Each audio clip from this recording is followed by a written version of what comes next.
Authentic ইসলাম TV, সালাফিদের পথে আলেমদের সাথে। বলছেন আসসালামু আলাইকুম। ওয়ালাইকুম আসসালাম ওয়া রাহমাতুল্লাহ। স্টুডিও বা ছবি তোলার ব্যবসা করা যাবে কি? ছবি তোলা দুই রকম, কিছু আছে প্রয়োজন, অতটা পর্যন্ত তোলা যাবে, আর যতটা পর্যন্ত শরীয়তে তোলা যায় ততটার ইনকাম করলে জায়েজ। কিন্তু তাতে তো সাধারণত সীমিত থাকে না। ও তো সামান্য কিছু ভালো মানুষ আছে যা নিরুপায়ে পাসপোর্ট করবে, সেই জন্য লাইসেন্স করবে, কোনো একটা ডকুমেন্ট বানাবে, জরুরি কাজে ছবি তুলতে যাচ্ছে, তাই না?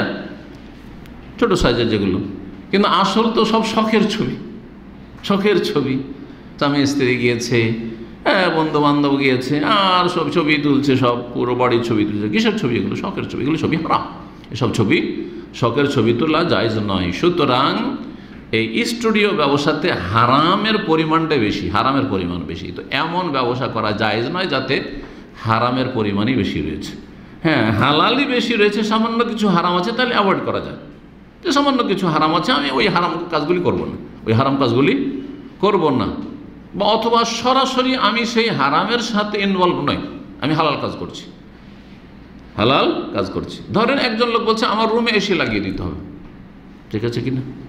এসি লাগিয়ে দিতে হবে, এসি লাগিয়ে দিলেন, কিন্তু ওর ভিতরে ও আপনাকে বলেনি যে ওইটা কিন্তু এটা সিনেমা হল, অথবা এটা হচ্ছে পাপের জায়গা, এটা হচ্ছে মদের দোকান তৈরি হচ্ছে, এটা বলেনি। যদি বলে তাহলে করবেন না। কিন্তু তারপরে দেখা গেল যে সেখানে হারাম কাজ করছে, তা আপনাকে বোঝা উঠাইতে হবে নাকি? না, কোনো বোঝা উঠাইতে হবে না,